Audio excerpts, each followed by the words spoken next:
Hello everybody, my name is Caroline Diarte Edwards. I'm a director at Fortuna Admissions and I'm here today with my colleague Jessica Chung, who was Associate Director of Admissions at UCLA Anderson and is now an expert coach at Fortuna Admissions.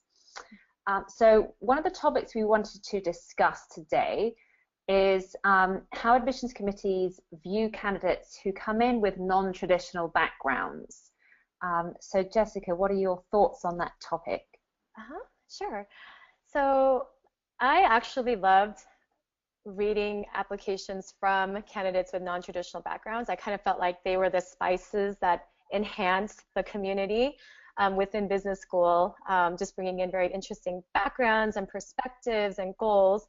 So I think that, if you come from a non-traditional background, you shouldn't be afraid of it, or you shouldn't be so anxious about it. I think you should consider ways to really showcase how you can differentiate yourself and utilize that as one of your strengths, as something that you can use to enhance your candidacy.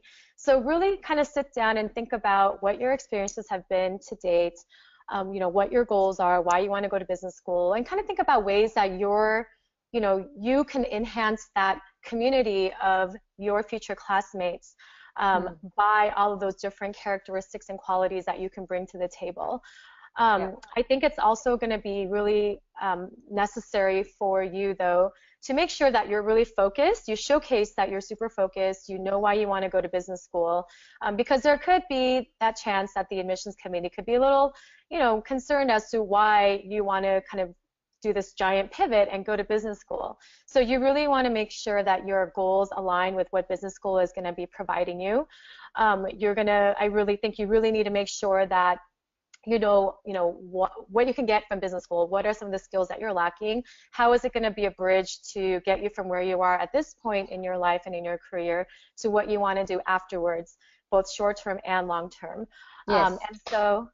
And so definitely you really want to make sure that you address that in a way that's very compelling, and it's very organized, and it really makes sense so that the admissions committee can follow what it is that you want to do, and it really just makes sense for them, and they can really picture you getting the most out of business school at this point in your life, in addition to enhancing and giving back to the community of students that you'll be around. And I also think that you should highlight some transferable skills. So, I remember someone back when I was at Anderson who applied who worked kind of in the restaurant industry, and it seemed like it was it seemed like a big leap in terms of why they wanted to go back to school. But they really talked about leadership, about taking control of a kitchen with so many moving parts, and just the frenetic pace and the high level of pressure that they're under every day. And I thought that was actually really impressive, the way they were able to translate what they learned kind of like running a restaurant or running a kitchen or a back kitchen, and utilizing how like those skills are going to be very useful during school, and then in terms of what that person wanted to do after business school. So I think when you're looking at yourself as a candidate, and you do come from a background or something that's not the typical MBA candidate, then you should really think about these three areas and find ways to integrate that into your narrative, and I think that'll really help you to differentiate yourself and stand out. Yeah, absolutely. I mean, I often talk to candidates who come from non-traditional backgrounds and are concerned that it's somehow a disadvantage, and they think that if they're not a management consultant or an investment banker, then they're at a disadvantage in the applicant pool. And as you know, it's absolutely not the case, right? It's actually a good thing to have a different profile, because all the schools are looking to build a classroom of people with very diverse experiences. And so, actually having a different story to tell is a great starting point. And as you say, the challenge is to show how that background is relevant to the MBA classroom and what you can contribute to the discussion. And then also, as you say, convey, how you're going to use the MBA and what you're going to do in the future. Because as an admissions director, what I would sometimes see with candidates who came from unusual backgrounds is that they wouldn't necessarily have a clear vision of what they wanted to do post-MBA and how they saw their career evolve. They had a sense that they wanted to change careers, and that's why they wanted to go to business school, but hadn't necessarily figured out a concrete vision of how that might evolve post-MBA. And admissions committees can get nervous about that if you don't have a clear view of what you want to do and why you're coming to business school. So I think, that's a typical issue that can come up with non-traditional candidates, and so something where people really need to spend some time doing some research, looking at what are the options they might have coming out of business school, talking to people about different career paths to try to refine that before they actually apply.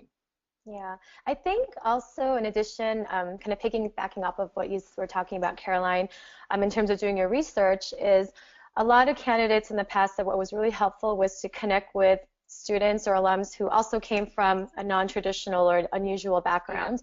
And really they were able to, because I think, you perhaps might not know exactly what are the specifics that you want to get out of business school per se, or maybe some classes that you think might be really useful. But I think after talking to some of those students who really were able to kind of go through the program, understand where they were able to fill those gaps, what they found to be the most useful, that really helped them to provide a little bit more clarity in their vision and how to address that in their applications, in their interviews and engagement with the admissions committee. And I think just having that point of view, having that those discussions with students that had that similar kind of switch really helped to just enhance their candidacy as well, just because you can integrate some of that knowledge into your application.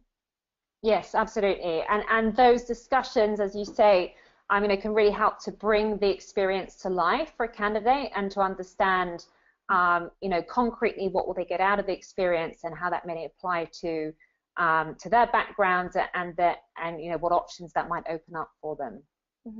Absolutely. Right. All right. Thank you very much, Jessica. Yeah, you're welcome.